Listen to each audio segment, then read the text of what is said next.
serve as the chair of the commission.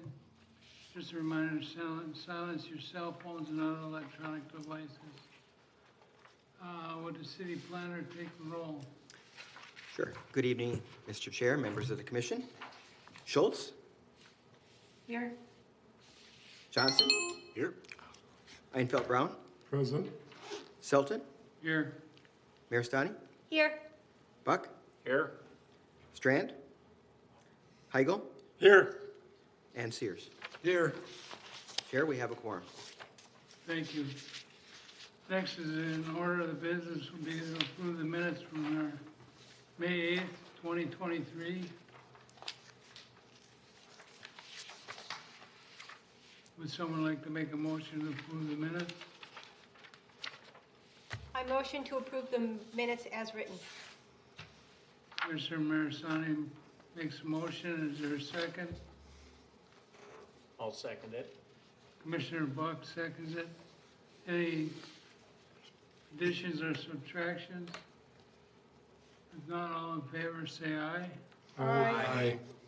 Against, say nay. Guys have it, so ordered. Next is a public hearing.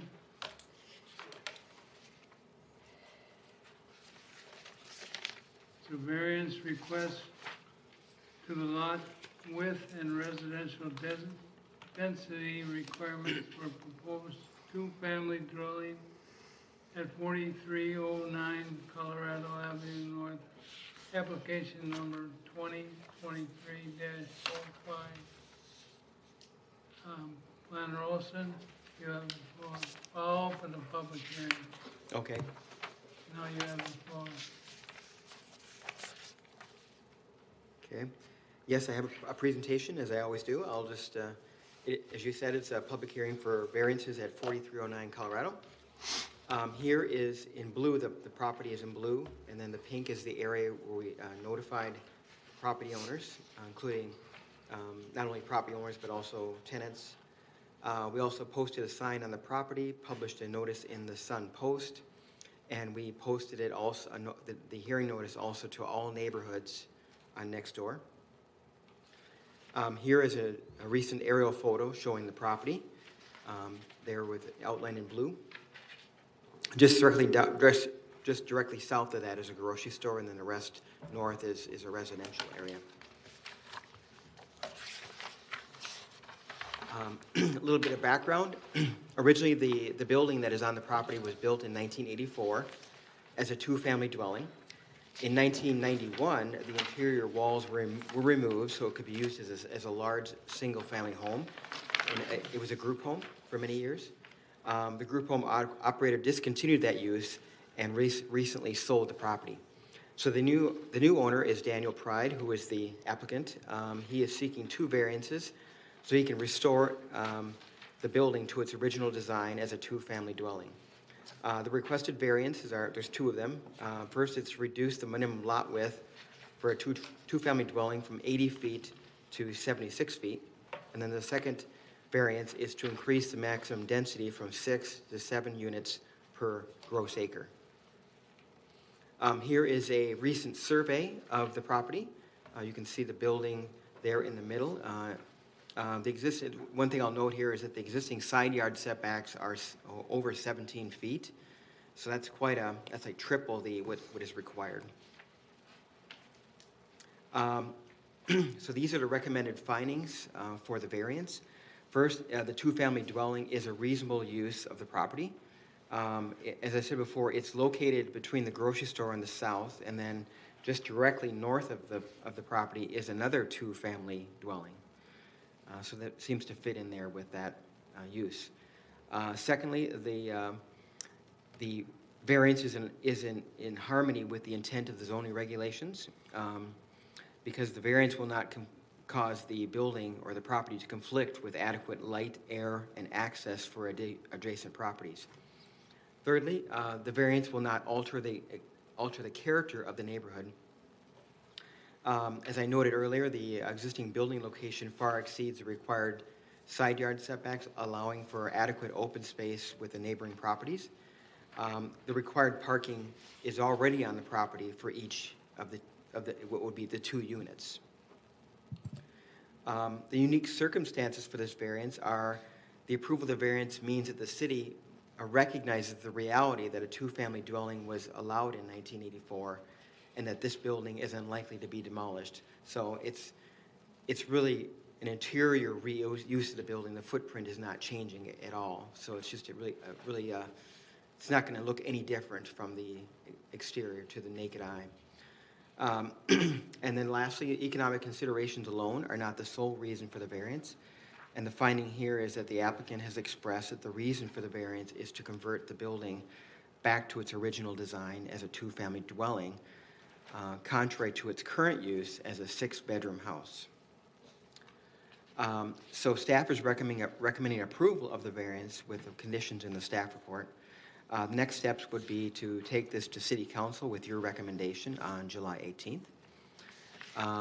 The applicant is here in the room tonight if you have questions for him, and I'm also available for questions as well. Thank you. Any commissioners have any questions of Dan? Commissioner Hayden? What is the reason for shortening the width of the lot?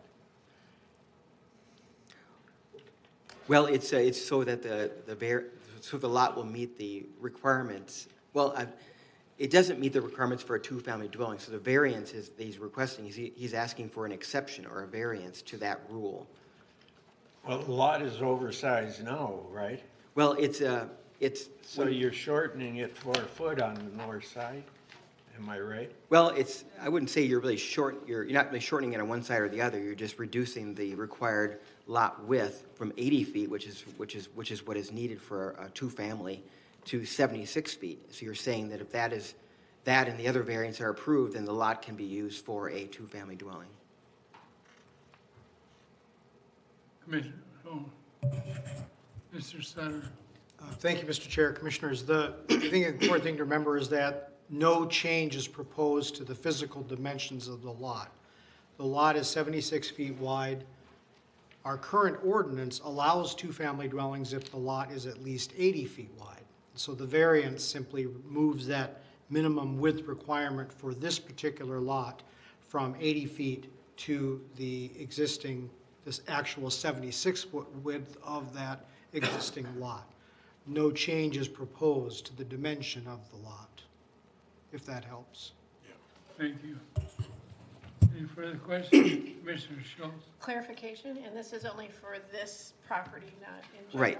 A variance is only for this specific property. Okay. Yeah. Excellent. And the dwelling itself won't be changing as far as the dimensions on the lot? Right. The dwelling will remain exactly as it is today Thank you. on the lot.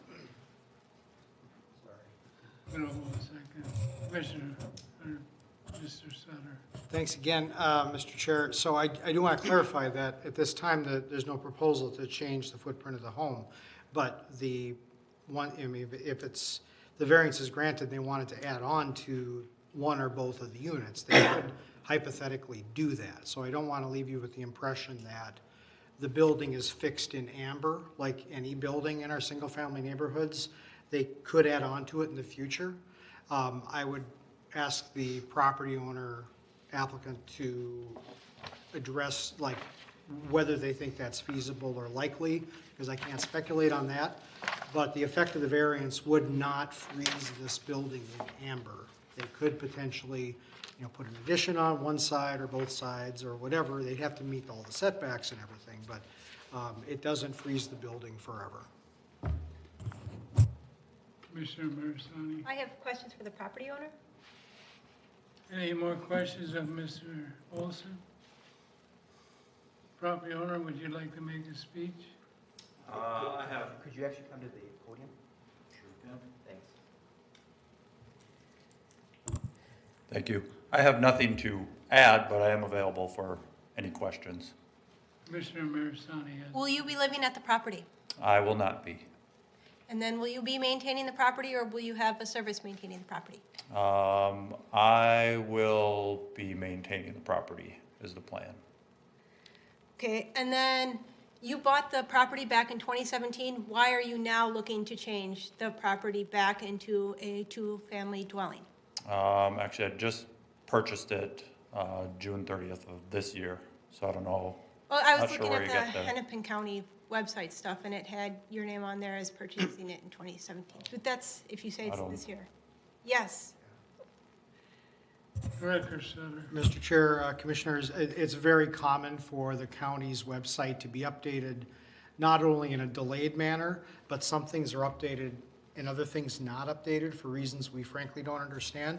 So the 2017 date is probably from the previous owner's purchase of the Okay. property. And that is not unusual. We see that a lot with their Hennepin County website. All right. And then what kind of rental are you planning for it to be? Is it going to be like a standard rental, low-income rental, or a group home of some kind? I am just expecting a standard rental. Okay. Let's see. Do you own any other rental properties? I do, yes. And have you had any complaints at those rental properties due to something you could control versus tenants?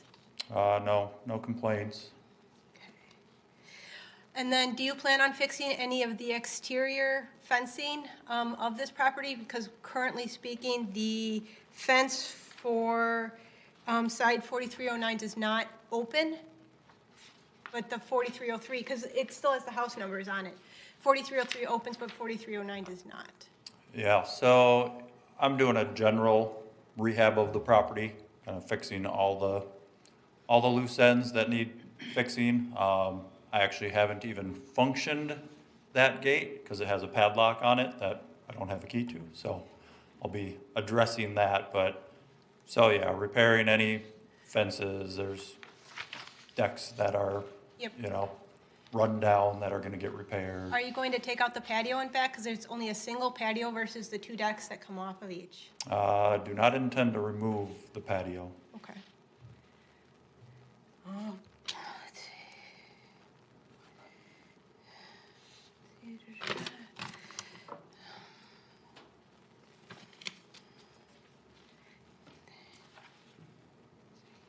I have to write my notes fast.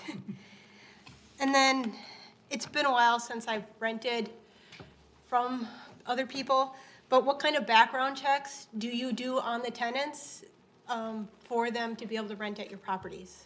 Yep, standard background check. So I've actually never personally ran one. So my other property, I have a property manager there. So I kind of let him do that background check, tenant placement, and then So what I kind of maintain things the do property. background checks look for nowadays? I guess I'm not certain, but I'm thinking they're looking at criminal, and I would expect kind of a credit check on the tenant to make sure that they're able to make their payments.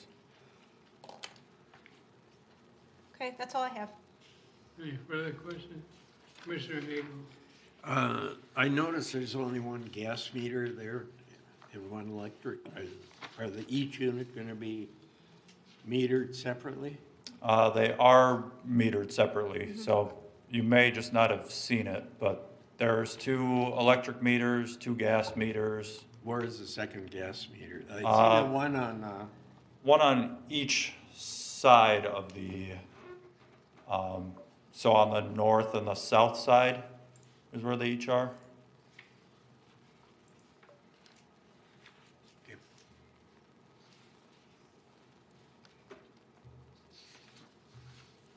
And on the back of the house for the electric, I can see like one power line coming in, but the Right. 2 meters are stacked, one on top of the other.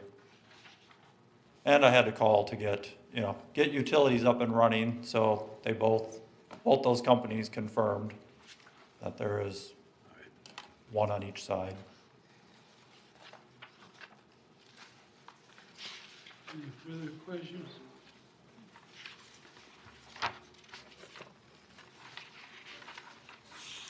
Okay. Thank you, sir. Thank you. Request anybody up in public would like to make comments? Seeing no one approach the podium, I'll close the hearing.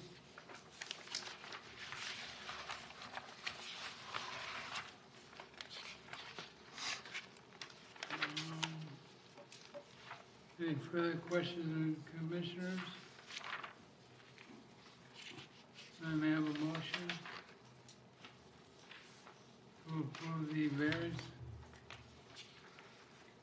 I'll make a motion to approve the variance as requested from Daniel Pyle, the lot width and residential density requirements for proposed two-family dwelling at 4309 Colorado Avenue North. Commissioner Schultz made the motion. Do I have a second? Commissioner Strand? Did you reference the conditions? I'm sorry. The variances as, what is that page? It's recommended. As recommended by the city for application number 2023-05. That's okay with you, Commissioner Strand? Yes. We have a motion and a second. Any further discussion? Not all in favor, say aye. Aye. Those against, nay. Nay. Roll call. Okay.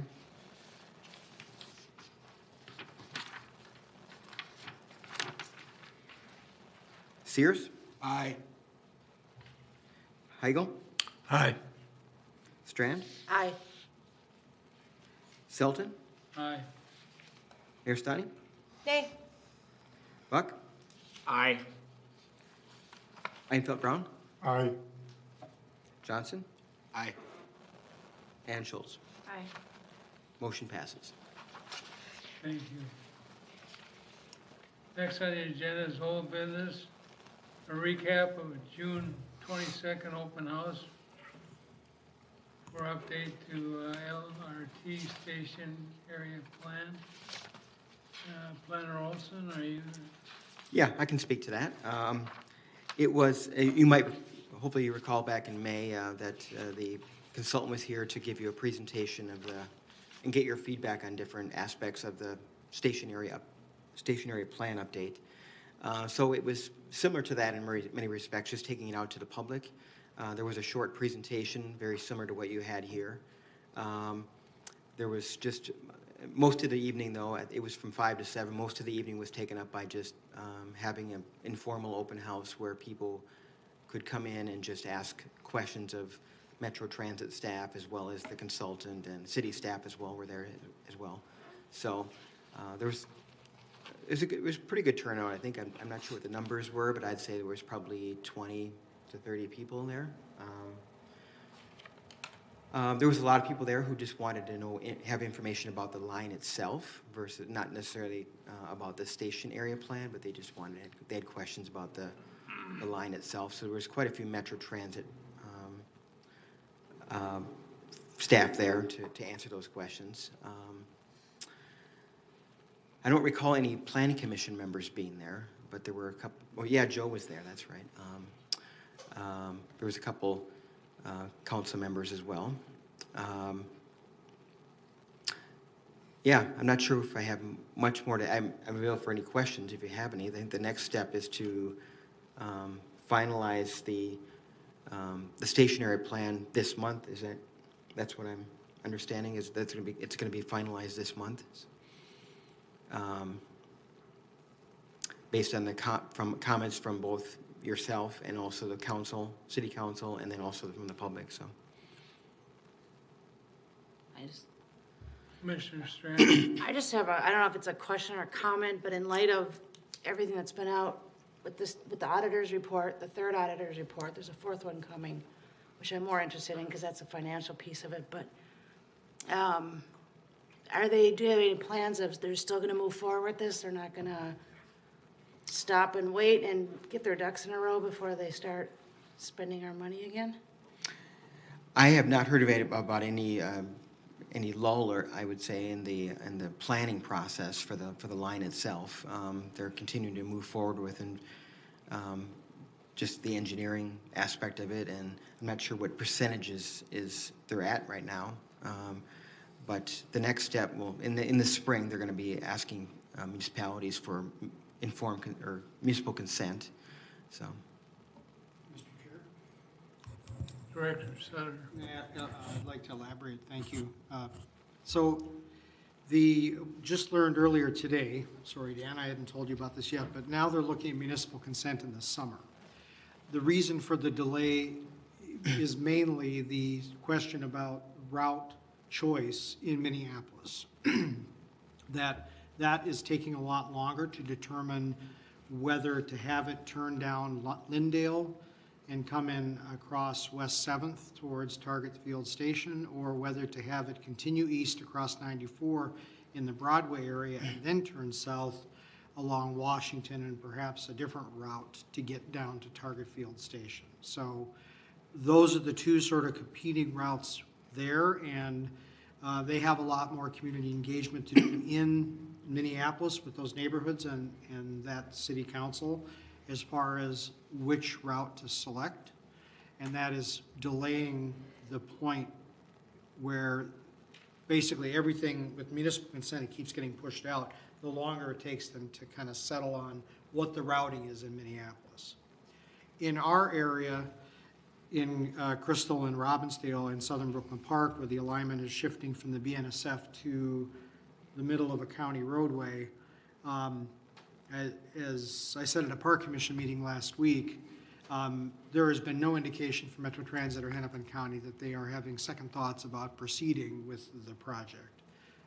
The general corridor for a light rail line from Minneapolis to Brooklyn Park was established in regional plans, I don't know, 10, 15 years ago, and that has not changed. So from their point of view, they're just following the plans that were previously adopted. That said, if Minneapolis it's always possible the political pressure could build, primarily in Minneapolis, and then they might have to stop and rethink. I think what the auditor's findings were, the legislative auditor, they were mostly centered around construction management, not so much this kind of early route selection and environmental review part, but it's the actually managing the contractors where they seem to be most critical. And I think it's still up in the air as to ultimately who's going to build this line, whether it will be Metro Transit or whether it will be MnDOT or whether it will be the county. But right now, this design phase is proceeding by Metro Transit and Hennepin County as before, at least up to the municipal consent process, roughly a year from now.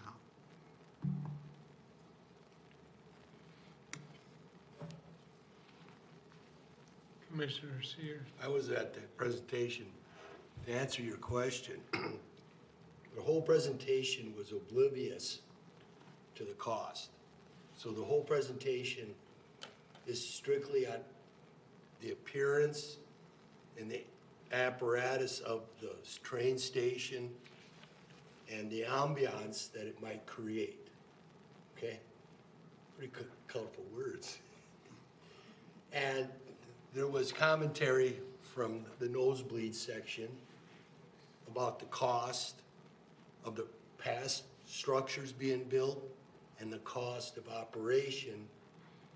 And I got to give those gentlemen and ladies that were representing the project a cool head and quickly dismantled and didn't really reply to the constituents that asked about the light rail. So to answer your question, there was nothing there that said, we don't know because of the cost. They were there to show what the new train station was going to look like and how it was going to enhance our city, and that's how they presented it. But they didn't show one sign of knowing that, the cat's out of the bag. These things are expensive as hell to the power of 10. And it's a steamroller. That's my take. It's a steamroller. get used to being thin when you get rolled over. Here. Thank you for your comments. Any other questions? Commissioner Hagel? Dan, was the information given at the open house pretty much online with what they gave us? Very similar. I mean, the questions obviously could have been different from the public, but there was, I think Joe characterized some of that, some of the questions. I heard questions for Metro Transit about traffic counts and lane reduction on 81, with how that, why that was happening and why that was proposed, I should say, and just questions about that sort of thing. So it was a very similar presentation that you had here in May. Did they indicate to you if there's going to be more of this open house as this project progresses? Mr. Chair, Commissioners, yeah, that's a great question, and certainly the project will have, I mean, this was about the station area planning update, so it was more focused on, as Commissioner Sears pointed out, the station and land uses and that kind of stuff. The project itself will continue to have, more open houses as they continue to refine the design over the next 9 to 12 months.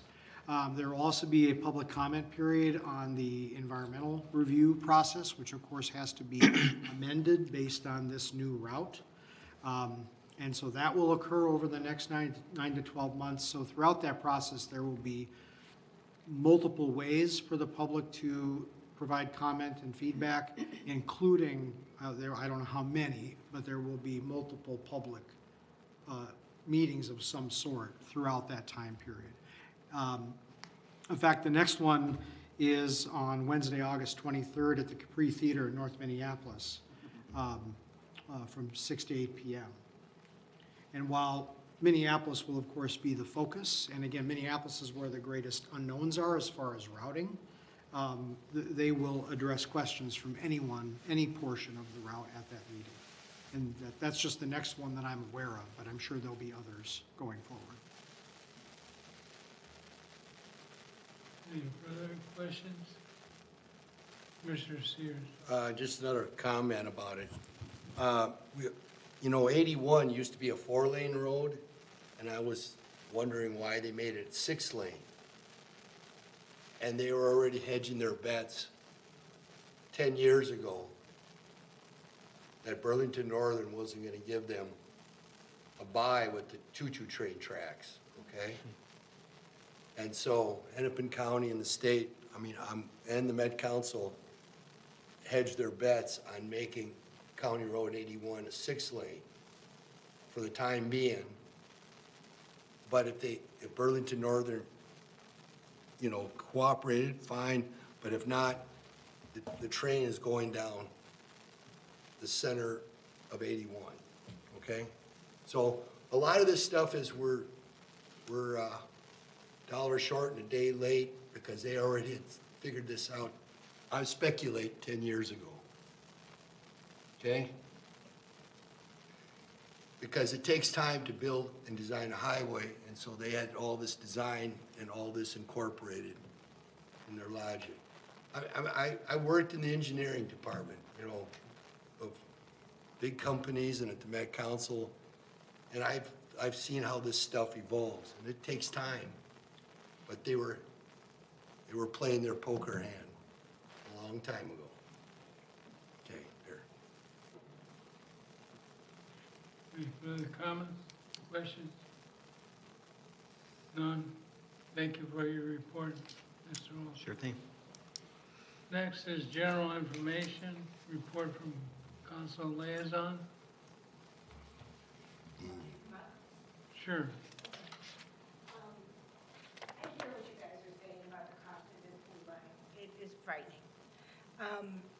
Could you bring the mic up? Oh, sorry. I will say this. I think it was the summer of '21, and maybe it was last summer. These years are going pretty fast. I met Jeff Lundy for coffee. He is our Hennepin County Commissioner. And I expressed the same thing, that this is really expensive. I'm for mass transit. I think it's important part of our infrastructure. But I said, after the pandemic, not everyone is returning to their workplace. Can we give this a rest for a couple of years, see how things shake out? And what he said is, we can't wait. The projected population growth of the Twin Cities is 50,000 more people by 2050, and the time is now. I have major concerns with how badly the southwest line is being managed, and I routinely bring that up at meetings that I go to. I'm on a couple different commissions about this. It saddens me that you guys feel like you haven't been heard, and I'm not quite sure what the solution is, but I'm happy to take your concerns to, I have a meeting this week with management. It's the one with MnDOT, excuse me, with Met Council. Blue Line For- Management meeting. No, it's the MCL, Management Corridor. It is with Met Council, and it's down at the Transportation Building across from the Hennepin County Burner, or the Twin Stadium. You guys are raising concerns, and it does make me sad that you don't feel like you're being heard. So what would you like from me? I'm in a position to at least raise these concerns at meetings I go to, and I have raised them. Commissioner Schultz. Seems like there's kind of a disconnect between the plan, the pie in the sky, versus the financial aspect of it. It seems odd that they're not working together with it, and their design considerations and planning ongoing is a main red flag for me. Okay?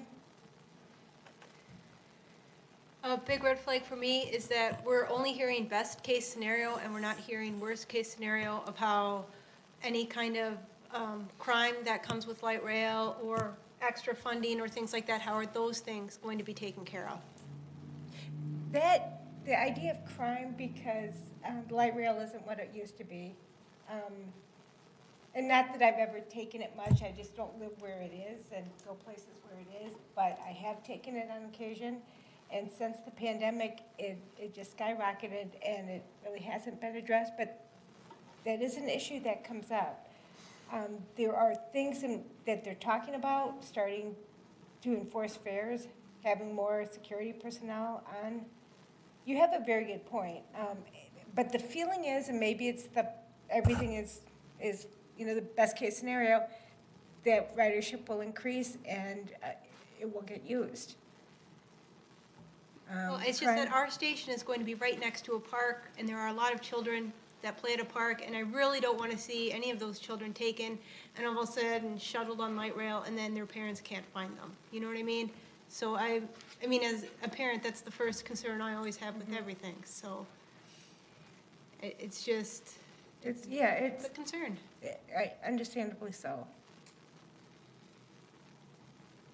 Commissioner Sears. On all these presentations, they never give a dollar payback or a dollar ratio. You find me one, and I'll buy you a plane ticket to the moon, okay? Not one of them will ever tell you the payback or the cost. But I'm gonna speculate, because of the initial framework of the cost, boom.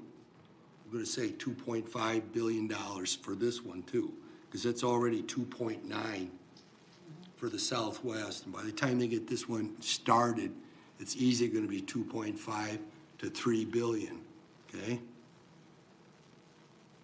The ridership is not there to pay for it. And that is the denial, of crazy Aunt Lily in the attic. Those people never come up with dollars and cents to say how it gets paid. Like I said, I will buy you a plane ticket to the moon if there's one of those people that would come forward and be straight and honest and factual, because it's gonna be me, I'll say me, I gotta pay for this thing through taxes for the rest of my eternity life. Well, first of all, can I pick where I'm going? Yeah. I don't want to go to the moon. Yeah, but I'm teasing him. I know.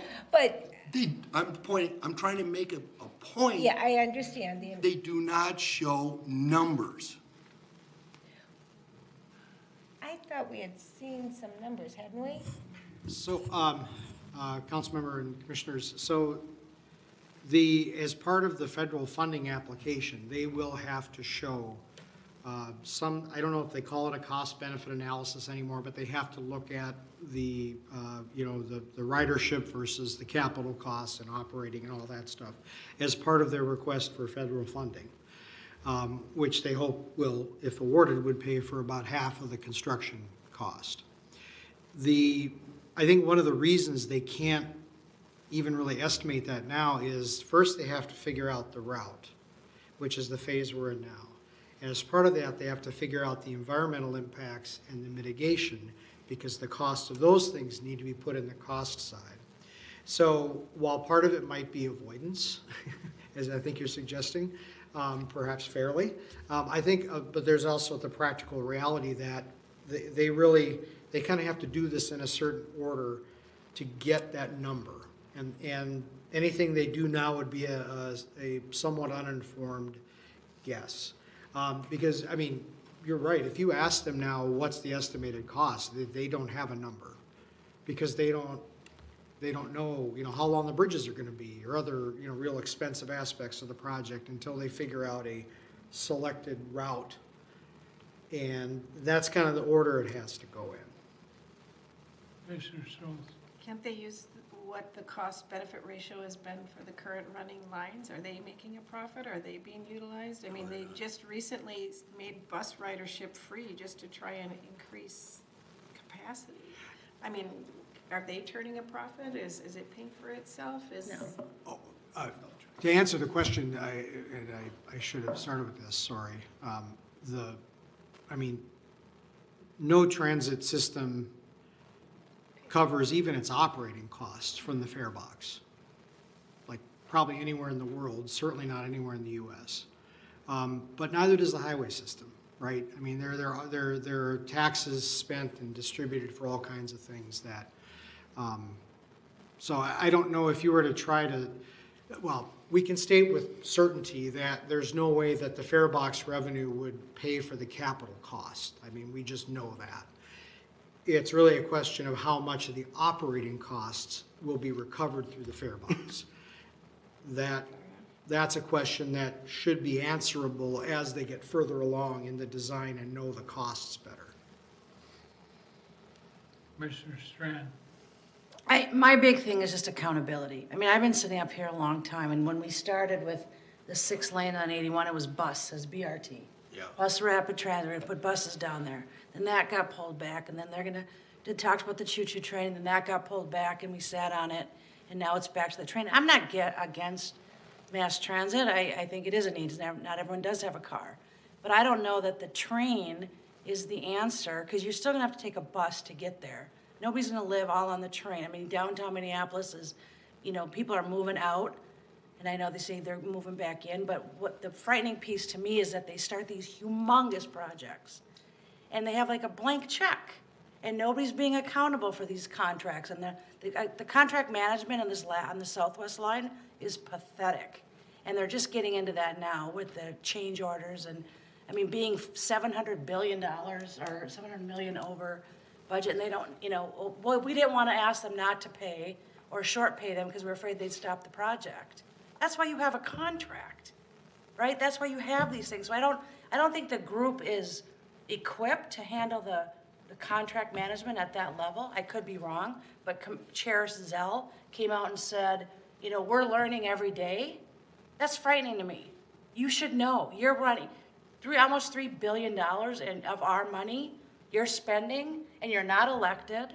I mean, that kind of money should go on the ballot.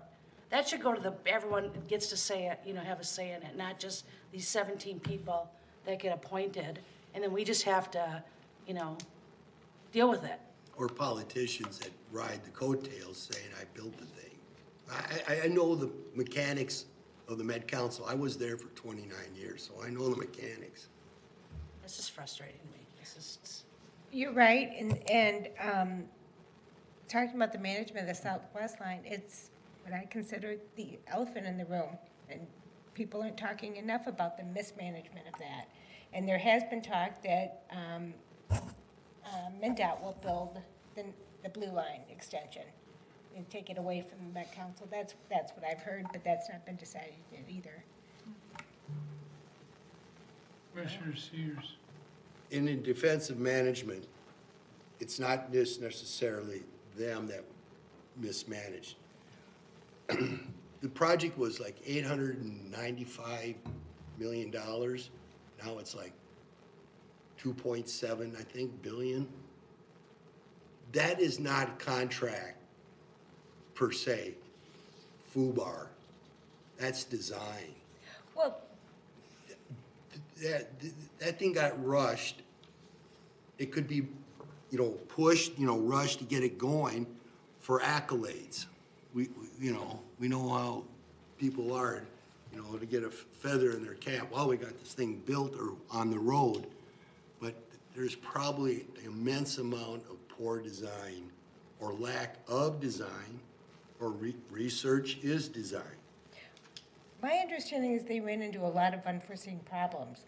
This is not my area of expertise. Of what problems? We're talking about the Southwest. Right. The council member is correct, Commissioner. I think with Southwest, and Commissioner Sears is correct as well, the part of it is construction management, or poor construction management, however the legislative auditor characterized that, right? That's dealing with change orders and dealing with the contractors and not being assertive enough with them. And I think that's a separate issue. But the route choice, running it in a 2,000-foot long tunnel in an area with high water table and a very constrained right-of-way, that design choice also led to a lot of unforeseen expenses. And so I think it's a combination of the design side and the construction management side. One plus for the Blue Line on that design part at least is that it's pretty much almost all the route will be on existing county roads. They've already been graded, they've been flattened out and used for roads for a long time. The uncertainties with building in that kind of a corridor are much lower than putting it through, I don't want to say a swamp, because that's not the correct term, but whatever they're doing in the Kenilworth corridor in Minneapolis. In other places along that route that they've had issues. The other thing about the design that I think with the Blue Line extension at least recognizes that the reality of transit's function has changed.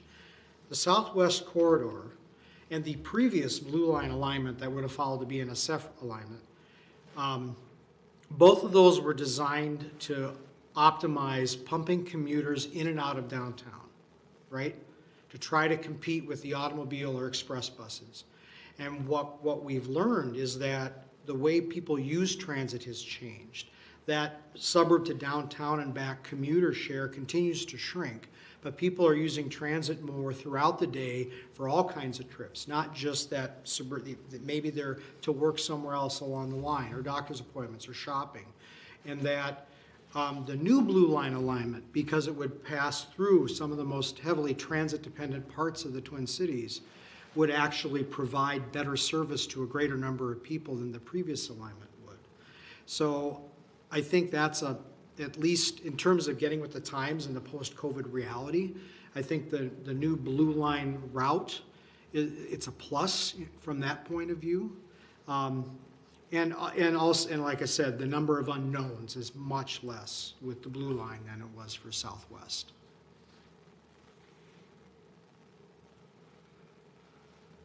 Any further questions?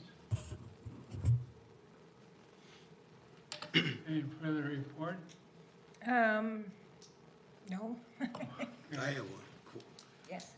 How's the city gonna designate who and where they're gonna have the new pot store? And which neighborhood is gonna be knocking on the door of the city council? Did I say something?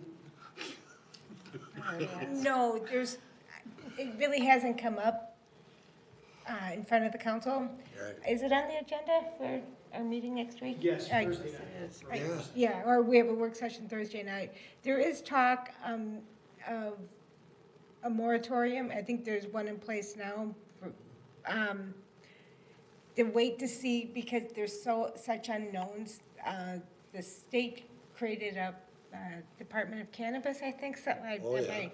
And I just read that in today's paper, and there is not even a director yet. So I'm not sure what's gonna happen yet. There are several tobacco shops aren't there? There's one up in, up by Target. Yep. Yep, there might be, I should know this, there might be another, that's generally who I guess is going to, I'm thinking is gonna sell them, right? And they're selling the THC stuff now, or at least they are in, I don't know.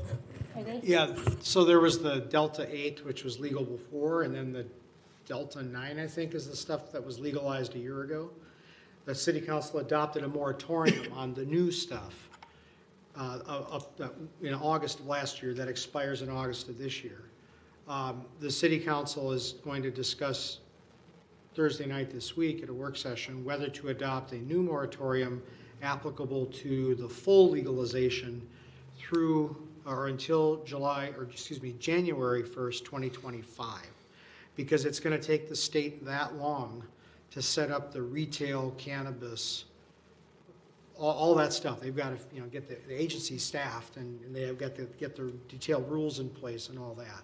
And so most cities are adopting some kind of a moratorium that goes from now until the end of 2024, so that towards the end of that 18-month or so period, once the state has figured out how they're going to regulate it, then the cities will know what we should adopt as far as any type of licensing or zoning changes that would apply to the new cannabis shops before they can open in January 25.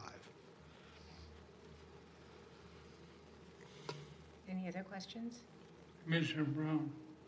Is there any way that we could just say no totally to this legalization, to where we can just say that we will not open a shop within our city's boundaries at all? No, sir. It's a good question, but if that's something that some of you might be wondering, the legislation specifically requires municipalities to have to allow at least one shop for 12,500 residents. Depending on how you round numbers, I would say that means Crystal would probably have to allow at least 2 anyway. The legislation also, however, allows you to restrict locations by creating prohibited buffer zones around certain other uses. And there were a bunch of different versions going back and forth at the legislature, but the final version allows cities to ban, I'm talking about the full cannabis shops, not the gummies and the seltzers and stuff, but the full cannabis shops, to do bans within 500 feet of a park, daycare center, or residential treatment facility. And I think they meant drug and alcohol treatment facility, although the statute doesn't say that. So 500 feet between those, or away from those schools, or excuse me, those parks and daycares, and 1,000 feet from any school. So we had different versions of the maps that we were kind of getting ready to roll out to the Planning Commission and the Council to talk about this once we knew the final law. We're working on the final versions of those maps to show you, but I can tell you that based on the final law, those maps would be very restrictive in terms of, after you block out all those areas, in terms of commercially zoned properties, there aren't many places left. So between that and we have to allow at least 2, the city could be quite restrictive in how, as a practical matter, it will have the effect of limiting how many of these we would have. But we haven't even had a discussion with you or the city council about this yet, because the law just got passed, and so we have a lot of work to do before we get to that point. But those would be zoning restrictions, and because of that, they would go through the Planning Commission process when the time comes. Is there a comment? I mean, I don't care. Smoke them while you got them. But a city can say you can't buy a menthol cigarette, but the state's dictating that you have to have a pot shop. Well, our city isn't saying you can't. No, I'm just, but the state allows cities to not sell menthol cigarettes. That's a but fair they're- point, but it's they're gonna not. require them to have a pot shop for every so many people. I mean, that just isn't, this is silly, but whatever. Well, I don't think there's any requirement to have a pot shop. It's just that they can't be outlawed. Yeah, I don't know why some cities can outlaw menthol cigarettes either. I don't either. Commissioner Hagel. A bigger problem is any individual can have 7 pounds of it in their house. They can have up to 9 plants also. Huh? 7 pounds you can have. In fact, you can have 7 pounds in your car and be stopped and they can't do nothing. As of a couple months ago when they were kicking this around. I see that as a bigger problem than location of, you said one store for every 12,000 people? 12,500, I believe, is the number. Crystal's population is about 22,000. Yeah. Where are we getting 2 stores? Well, like I said, it depends how you round it, and like a lot of legislation, it isn't clear about how you interpret that. I think a fair guess would be that you round to the next 12,500, whatever your closest one is, rather. And the closest one to Crystal's population is 25,000, not 12,500. So that's why I speculate that it's gonna be 2. That Crystal would have to allow up to 2, or at least 2. Doesn't mean we have to open them to make 2 happen, but we can't have restrictions that limit the number to some number less than 2. All right. The growing thing is a bigger concern because you can now grow it on your lot. And you can have so many plants. I mean, there's a lot of problems coming down the pike here on how do you police something like this?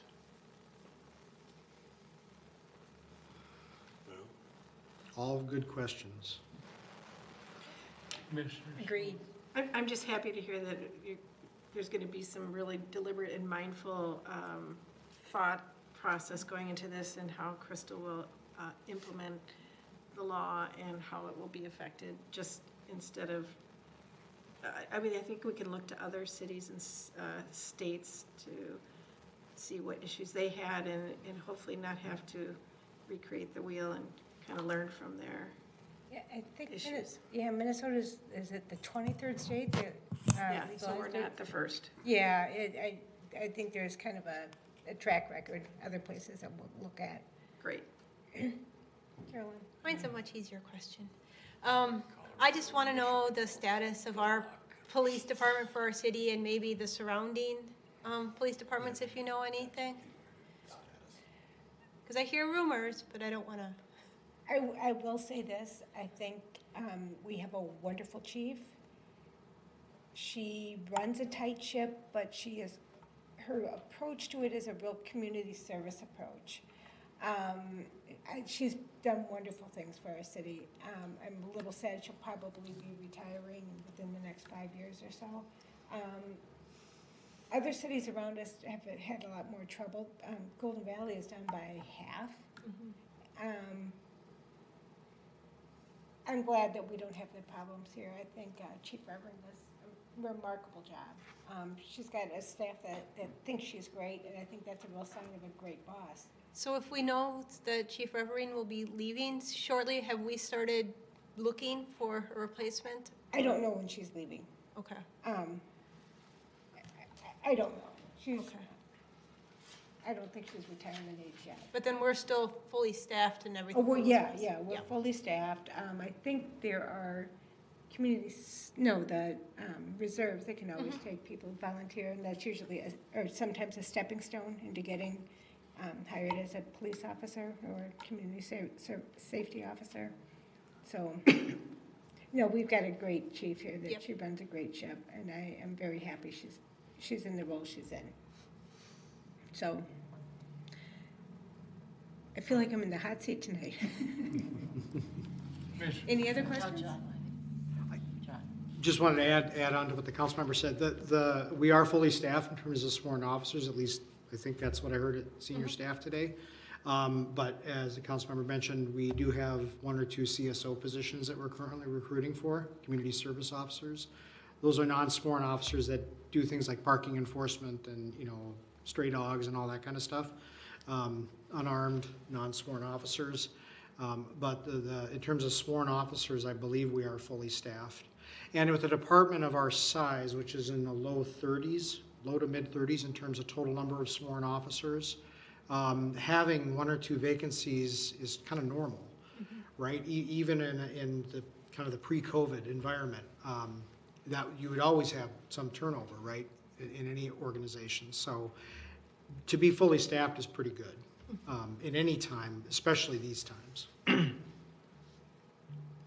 Commissioner I Schultz? just have one quick comment. So I went to the Park and Recs meeting the other night, and my biggest concern is with that situation is that we have a pool that's losing 18,000 gallons of water a day.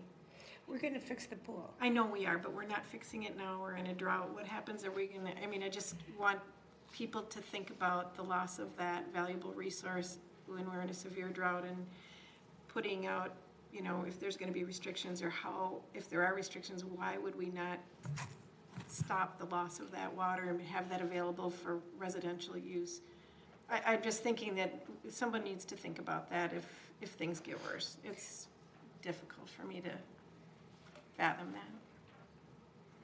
It's difficult for me to think so too, and I remember I brought it up last summer and was told, well, that's a drop in the bucket. And I said, it's still 18,000 gallons a day. That's already chlorinated, sorry.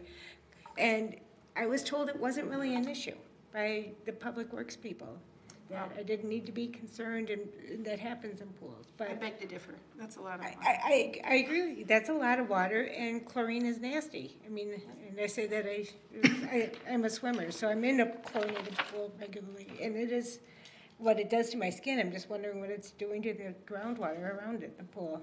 But it's going to be fixed next. I think they're starting next spring, and should be open half of the summer next year, is my understanding. Director Sutter? Can I say something about the water, the drought issue? Thank you.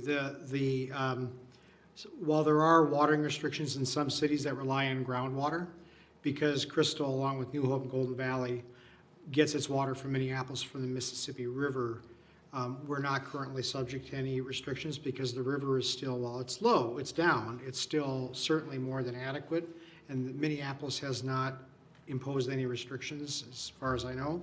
And we would, of course, piggyback on those if they were to come into effect. So I can't speak to the question about chlorine, but just in terms of overall water scarcity, if we were on wells, it might be a very different matter. But right now, the overall volume of water, and in terms of our daily consumption, it's a drop in the buckets, the phrase that people use. Yeah. It sounds like a lot, and it is a lot, but it is, it's not the concern it would be if we had our own well system and we're drawing down the aquifer. It doesn't, it's just wasteful. Yes. Very it is. wasteful. It's a lot of water. Wait 5 years. We'll look back at this and laugh. I think the big issue is the price. It is. When I see it's my very quarterly expensive. bill of $450 for 27 units, I don't know what a unit is. 200 gallons, I looked it up. 27,000 gallons, I think. I think it's 1,000 gallons per unit. And you're talking about 18 a day. That's where it grinds on people. 'Cause I've heard that before when the issue first came out, the amount of pool water being lost. 1 unit is 748 gallons, is the daily cost of replacing the water is about $200. Thank you, I corrected. It's 100 cubic feet then, not 1,000 gallons. No, I said 1 unit. Sorry? 1 unit. Yeah, 1 unit, 100 cubic feet. Any further comments or queries? Thank you for your report. Thanks. General information, staff review of like items on Monday, August 14th. The deadline is not till tomorrow, and we have not yet received any applications. The plan, if we don't receive any applications, is to start moving forward with some UDC amendments, and we would do that through a series of work sessions. So you can get into this in a very informal environment and have good discussions about what's proposed, and you can give us feedback on what you think, if you agree or not with the changes. We would start off with two things: the town center area. There's some changes we would like to make to that, just as we've administered it. The other thing is we have a mandate from the state of Minnesota now to allow homeless shelters at churches. And it's something that we'll have to change our code to allow for. So I'm just beginning the process of coming up with some language for that. The state law doesn't come into effect until January, so we've got some time, but that's one of the mandates we've gotten from this past legislative session. But Do we have some churches that are interested in doing this? I wasn't aware that any of them had housing facilities. I'm not aware of any. It's just a new state law that was passed this past session, and I'm not sure if churches are interested in it, or if there's definitely some hoops to jump through as far as meeting mainly building codes. But yeah, I have not received any calls from it. I'm not even sure if churches are aware that this new law has been adopted or.